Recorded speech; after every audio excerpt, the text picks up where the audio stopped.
I'm telling you, Hunter, if Pedro Porro had been picked, we'd be talking about him in top 5 defenders at Euro 2024. You know what? If Luke Shaw was picked for England and he was fully fit... Oh, wait, he's not fully fit as well. Thank you, Gareth Southgate, for wasting a pick in defence for England, because it goes to show how bad Ben Chilwell really is. How can Ben Chilwell go about his summer, Travis, when you've got an injured Luke Shaw in place of you? You've got Kieran Trippier playing left-back.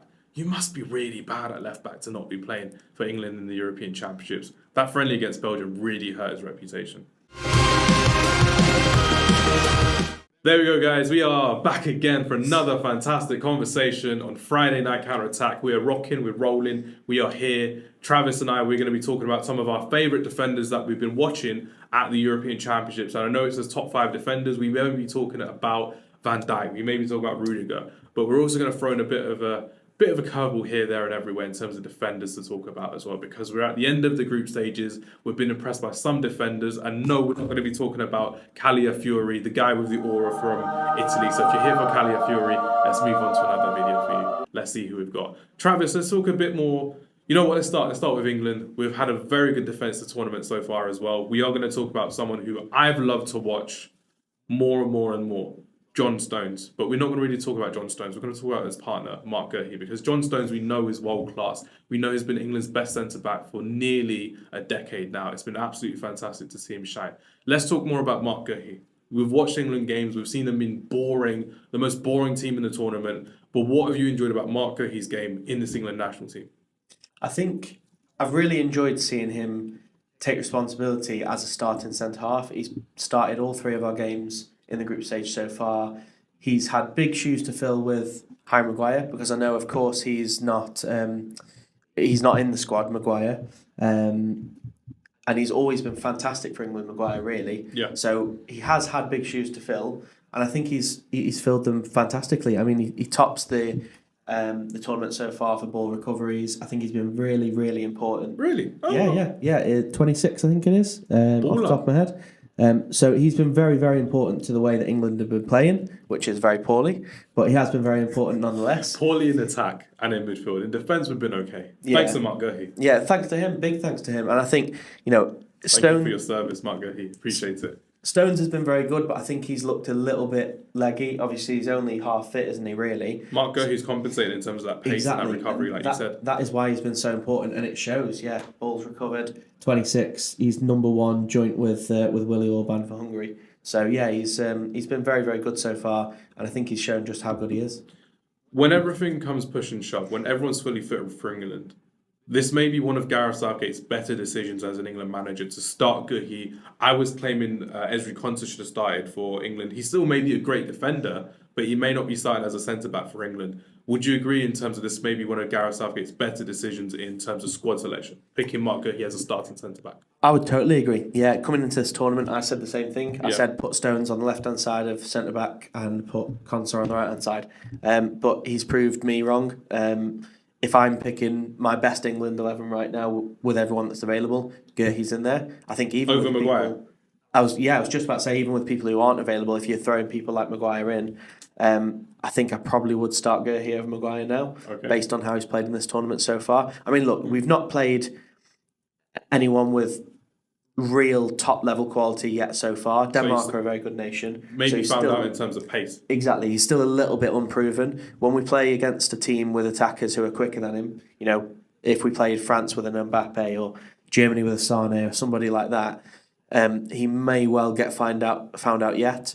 But the signs so far are very impressive for Marc Guehi, and I'd love to see what he can do in the knockouts. Is Marc Guehi one of the best centre-backs in the European Championships? If so, comment below.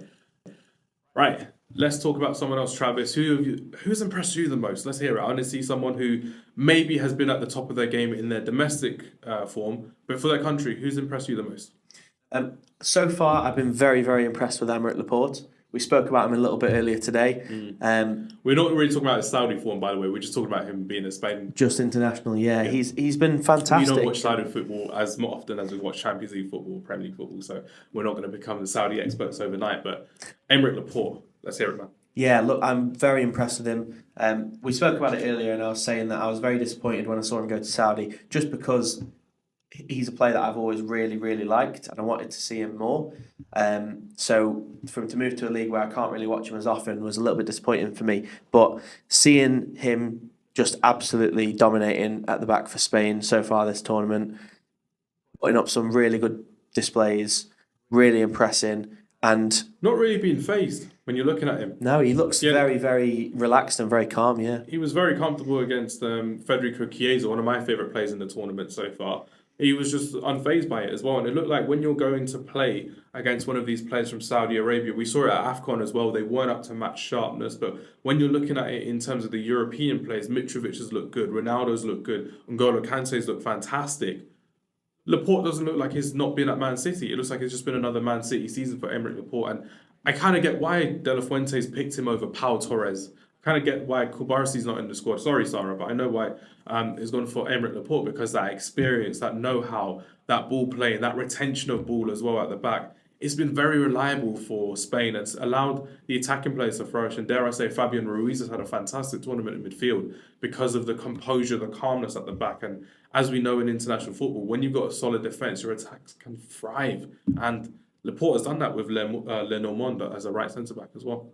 yeah, exactly like you said. When you're a player like Fabian Ruiz in midfield, it helps so much to know you've got two top-class centre-backs behind you, especially one as good as Laporte, because you've got a little bit more freedom to, try that potentially dangerous pass or try and take on a man or whatever it might be, because you know that if it doesn't come off, you've got some absolutely fantastic protection behind you, and it allows you to be a little bit more expressive, play with a little bit more freedom, and that's what he's allowed Spain to do so far. Nicely done. Just to break it up today, we're going to have a bit of a start bench sell for centre-back edition. So, Travis, before we get on to our main talking point of another centre-back, start bench sell, centre-back edition, and we're going for current form only. Pepe from Portugal, Antonio Rudiger from Germany, and Virgil van Dijk for Netherlands. We're not talking about their club form. We're talking about what we're seeing right now in the international tournament. Just from the tournament so far. Pepe, Antonio Rudiger, Virgil van Dijk. Let's hear it. That's a difficult one. I'm going to sell Rudiger, I think. What? Why? Look, it's always going to be difficult with these three. It's always going to be whichever one you sell, you're going to be offending somebody. It's true. But sorry, our German fans. We apologise. Out of the three, he's the only one that I think I've been slightly disappointed with. It's because of his running, isn't it? It's because of the own goal as well. It's true. He's setting up a goal for Scotland. That's never going to be a win in an Englishman's book. He's exactly.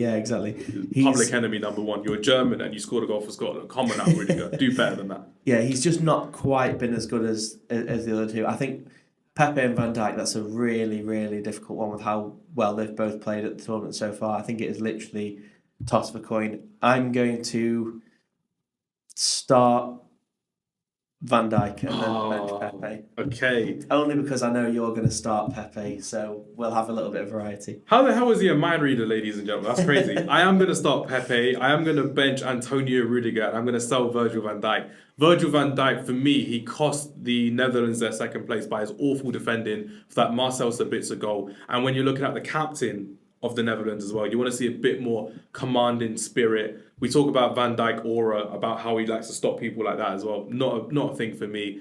He's not really the same player for me for the Netherlands as he is for Liverpool, because for Liverpool he's balling out, one of the best centre-backs in the Premier League, but you can't compare him to some of the greatest defenders of all time. He may be considered world-class, but for me, in this tournament so far, Pepe at centre-back has been fantastic. Rudiger, besides scoring that own goal against Scotland, has been pretty good and has avoided that yellow card suspension as well for the knockout stages. And for me, I'm going to have to start Pepe, bench Antonio Rudiger, and I'm going to sell Virgil van Dijk. Agree or disagree? Comment below. Right then, Travis. We've talked about Laporte. We've talked about Marc Guehi. Is there anyone outside the Premier League is there anyone outside of Premier League heritage that you'd say that you thought, you know what, I've been really impressed with him because I've not seen much of him this season?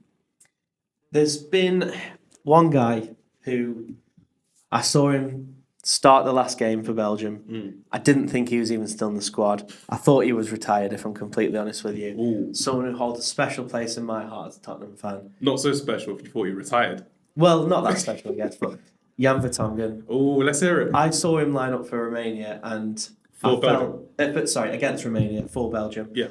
And I felt special because Is he rolling back the years for you? look, he was brilliant, kept a clean sheet. How old is he now? 37? 37, yeah. 37. Big man, yeah, I love it. Yeah, he's one of my favourite Tottenham players of all time. Just a fantastic defender, great leader, great character as well. I've just always absolutely adored him. So to see him start for his nation again, like you say, at the age of 37, timeless, aging like a fine wine, a little bit like another centre-back I'm going to talk about shortly. It just, it was a throwback for me. It was absolutely wonderful. The nostalgia merchant in me was very pleased that day. What can you tell us about his biggest strength now at 37? Because when he was younger, 10 years ago, his pace was good, his aggression was good, his ball playing ability was good. What can Jan Vertonghen still inspire from the back for Belgium? Look, I mean, exactly like you say, but back in the day at Tottenham in his prime, he didn't really have a weakness. He was one of the best centre-backs in the Premier League at the time. Like you say, he was strong, quick, good in the air. Loved a goal here and there too. Yeah, he was versatile. He even played a few games at left wing back when we had an injury crisis under Pochettino at one point. Yeah. He had a bit of everything. Now, as you get older, naturally, certain aspects of your game fall off, like your pace. But his real core strengths now are his ability to read the game. He's got so much experience. He's been playing at the top level for coming on for 20 years now. Came through very young at Ajax, so he's got a lot of experience. And also his leadership, having someone who's been around the block, who's played so many tournaments for the national team. A part of Belgium's generation that were not golden, I'd say silver generation. Yeah. Not going to mark it as a golden generation because it's basically just Hazard and Fellaini and the rest of them. Hazard and Fellaini. Fellaini was the one scoring the goals. Love the last minute header as well in the World Cup, which is great. But no, it's great to see Jan Vertonghen come back as well. Hopefully he's going to have a bit more of a starting presence in this tournament as we go ahead as well. Maybe if Belgium like to shine a bit more, we can see more from their defensive point of view as well, with Jan Vertonghen actually playing very good football against Romania. Another golden oldie that we're going to be talking about, or I'm going to be talking about, we've seen it in the start bench so already, Pepe, 41 years old. What I loved about Pepe in this tournament so far was the fact that he actually reacted so well to the fans applauding him for being substituted against Turkey, which is for me a fantastic sentiment from Roberto Martinez. He deserved his praise in a really big stadium. It was a pantheon of greats. When you're seeing some of the greatest players of all time play for Portugal, Pepe will definitely be in that top 5 when he eventually retires. I don't see him retiring. I don't see him retiring after this tournament. I see him going to the World Cup. 43 years old. Really? 43 years old at the next World Cup? I'd like to see it. It would be Think fantastic. he'd get in the squad at 43? I think if he can get in the squad now, with the players that they've got Ignacio, they've got Antonio Silva, Ruben Dias, they've got some incredible centre-backs coming through. But they don't get rid of Pepe so easily. Portugal, they know what they're doing with Pepe. Surely a 43-year-old Pepe isn't getting in above those centre-backs, though. We never know. We never know with Pepe. I want to see it happen as well. With Pepe, what I love about him, his aggression hasn't changed a bit. He may be killing some attackers when we're seeing him play, but he's still got a bit of a big, crazy smile on him as well. We have to appreciate Pepe for what he does. His biggest threat going forward is the fact that he can still ball out as a defender. This is what I wanted to see from Mats Hummels in the German national team, but we didn't get to see him at his home European Championships. We've got Robin Koch, who's a failed lead centre-back as well. This is what experience does to a team, ladies and gentlemen. It calms the presence down around him. You've got Ruben Dias, you've got João Cancelo, you've got Nuno Mendes, and you've got some amazing young players from Portugal coming through. But like we mentioned before about Cristiano Ronaldo, his presence, his aura, his ability to calm players around him, Pepe does exactly the same. And dare I say, he does it a bit more from the back as well, especially with the goalkeeper, Diogo Costa as well. So last word on Pepe from you, Travis. What have you appreciated about him from his game, the fact that he's still playing at 41 years of age? Yeah, like you say, his aggression really and his intensity has always been the best part of his game. He's never been the fastest defender. He's never been the strongest or the tallest defender, but he's always been so good at reading the game, but also very aggressive, very intense, and very good at making life difficult for attackers. Absolutely. And that's the kind of thing, because it's mental, because it's a mindset, it's something that as long as he works on it, he's not going to lose it in time. It's not like pace, where, as much as you work on your pace, as much as you try and keep fit, eventually you lose it.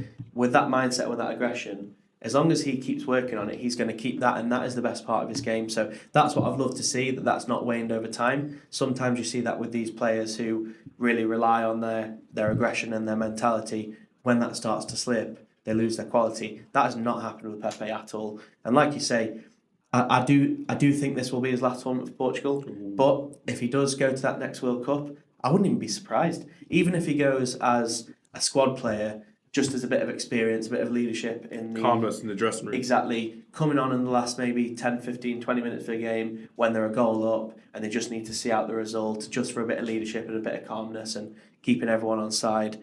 I wouldn't be surprised because, like I say, that mental aspect of his game is his best aspect. Well, that won't go away. World Cup 2026, Pepe, we need to see you there. It needs to happen. Last player we're going to talk about in terms of defenders who's impressed me. He's proved the point so well in this tournament. For me, he's the epitome of a great modern centre-back. I'm going to use the word great because it's been fantastic for a couple of years for Arsenal. Sorry, Travis. We are going to talk about William Saliba in our outro as well. He's proved Didier Deschamps wrong because Upamecano has been the shaky of the two centre-backs and Saliba has been more of a calming presence at the back. And one of the big positives is Saliba has been like this all season long for Arsenal. He's been absolutely fantastic on the ball. He can find a pass from the 6-yard box if he needed to, as well from the 18-yard box if he needed to, and is great at beating the press. Because Didier Deschamps likes physical centre-backs, Upamecano continues to start for France. But for me, he epitomises what we like in modern football. The fact that you can play out from the back, the fact that he can have a bit of pace about him as well. He can track back really well if he's out of position, and he can make up for it with his aggression as well. This is going to be difficult for you to end the podcast, but talk to me. William Saliba, what have you enjoyed about seeing him kind of prove Didier Deschamps wrong at Euro 2024 by starting and playing really well? I've not enjoyed any of it. I don't want to see Arsenal players doing well at all. But except Saka. Look, I do enjoy his story because for the last couple of years, a lot of questions have been asked of Deschamps of why Saliba's not been a more regular pick for France, why he's not really been getting in the team. Even the squad at times as well. Exactly, even the squad. I think at this point, with how good he's been this season and how close he's took Arsenal, and I think you can look at last season as well, how much they fell off a cliff once he got injured. He's made himself undeniable. He's got himself to a point where there's no choice for Deschamps other than to choose him. It's not even a selection choice anymore. He's on just form, is William Saliba the best centre-back in the European Championships this summer? On form. On form? Because it's actually showing that form now as well. Maybe. Like I mentioned, Laporte, fantastic. Guehi, fantastic. But in terms of quality, do you think he's up there? Top three? I would say definitely top three. I'd have to have a good think about whether he's number one, but top three, absolutely. Look, they're one of only two teams to have conceded only one goal in the tournament so far. With England, I believe it's just France and England who've conceded a goal so far. So he's been a big, absolutely huge part of that. There's nothing that you can say really to take credit away from him from this tournament so far. Whether he's number one, I don't know, but top three, absolutely. I don't blame you for putting him top one as well. It's absolutely fine. But those are our top 5 defenders that we've enjoyed watching at Euro 2024. Agree or disagree with Travis and I? Comment below, and we'll see you next time. Goodbye.